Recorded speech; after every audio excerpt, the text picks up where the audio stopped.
Hello, dear ones. Welcome back once again to Divine Invocations Tarot. So, just to let you know, this is the only dedicated YouTube channel for Indian tarot decks, and I do not do any personal readings. If you like my work, you might want to like, share, and subscribe to my channel. All right. There is a possibility that this reading may or may not resonate with you. So, let's jump right into the divine messages, calling in all the divine entities present around to help us understand the messages for the current week. Perfect. I like the way it flew. The first card is virtue, the second one is reality, and one more card, please. Just one card, please. Sorry about that. I just need one card, please. Calling in all the divine spirits to help us. Okay. Impediments. All right, we are all set to get started, and let's jump right in. The first card is virtue. Fortitude, forgiveness, self control, honesty, purity of body and mind, sense control, study of scriptures, meditation on supreme, truthfulness, freedom from anger. This is the tenfold path of virtue. The first card is a highlight of how to lead the life in the current week.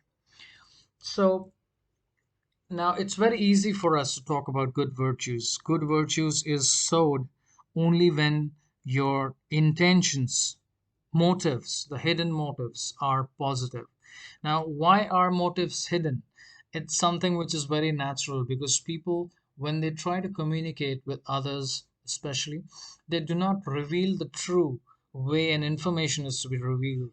There are times when we conceal information. There are times when negative energies hold our mind to this level that we don't exactly know what messages are to be relayed across. There are times when we are not sure about what is the reason behind what is happening to us. So you don't have to be lost. You need to understand that there are paths to be followed, there are ways to be followed, and what you take as a virtue is something which is to be embedded in your mind. It is something which is like a very bright seed of light, or you can say a bright seed of life within yourself. That is actually the values that you're trying to sow in your mind. Most of the values that we have created since childhood are already there in our mind, which is why we behave in a particular way that we are behaving currently. But understand that when you learn the psychological aspect of your mind, you will understand that you're very close to the idea of change. Why is change important? Is it important? Why should I change? And stuff like that. When you start to do this self inquiry, is the time when you'll be able to connect with yourself more. So if you want to sow the right seeds of creating proper values so that you can create more virtues to the outside world, you will need to go ahead and make sure that you do that self inquiry in times of distress. Don't let sad times or difficult times or negative energies take control of your mind. Virtue is something which is a path. At this moment, as I speak, there is a possibility that you can create a positive value for a particular action which is pending in your life. So, what I mean to say is when you move through the motions of breathing, you're thinking. And when your breath is in your control, is the time when your thought process is in your control.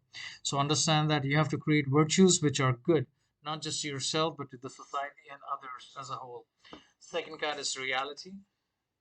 Very interesting card as it's in between the two cards. Faith is the most subtle thing, and it is also the most tangible. It is not imaginary. We must realize that it is reality. It is concrete and not merely an abstract sentiment of mere individual consciousness. So, reality is what we are trying to understand. A spiritual person may have different dimensions of understanding reality. A person who is living a mundane existence, a person who is too much into their own profession, a person who is spending time mostly giving rather than receiving.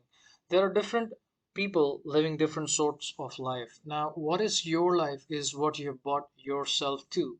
You have brought yourself to this point when you are trying to connect with your spiritual self, but it's something which is a little confusing for you. The reason being, the faith is something which needs to be solidized. The moment you put that foundation of faith in your mind, is the time when the virtues will be stronger and the values that you're trying to create or inculcate from the other people or from the spiritual side of you, you will be able to connect with the reality a bit more, because reality is a dimension that we keep creating in our minds.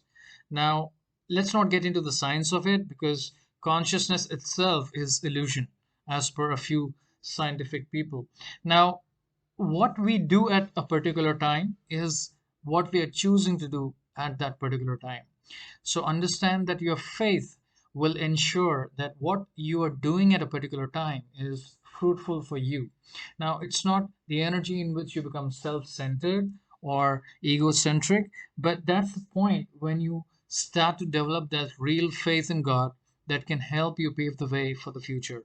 So, coming days, it's not just about creating those positive virtues or creating that solid foundation of values in your mind. It is also connecting with God, because you need to have faith to move on in life. If you don't have faith, the purpose of life will never be fulfilled, and something you will not feel connected with yourself if there is no connection with the reality. Now, the reality is something which is a question mark, because at times people expect us to be conscious about everything that's going on in our daily lives, as well as you expect yourself to connect with your spiritual self. Now, it's a challenge at times because we don't know where we go. We don't know how we are doing in terms of growing. So the best thing to do is surrender. When you surrender is the time when you start to have an understanding whether you actually have that faith to move on. When you understand that you have the faith is the time when you will gather the courage to interpret reality in your own dimension. And that's very important for you as a person. The last card is impediments. Let's read out the message. Six things will block spiritual progress: eating or accumulating too much, working too hard for mundane rewards, speaking of useless things, following a spiritual path without understanding it, or not following one at all, keeping worldly company, and being greedy for wealth and recognition. So it's very clear. The message is very clear. You have sowed the seeds in your mind since childhood. You have created proper values for your life. Your virtue shows to the outside world. This can help you pave the way to create more faith in your spiritual life. And if not, then there will be a sort of distress, confusion, turmoil. So understand that faith is the center of this reading, the main part of this reading. So have faith in God, believe in love, and keep moving on ahead in life. That's the message for the week. Jai Shri Krishna.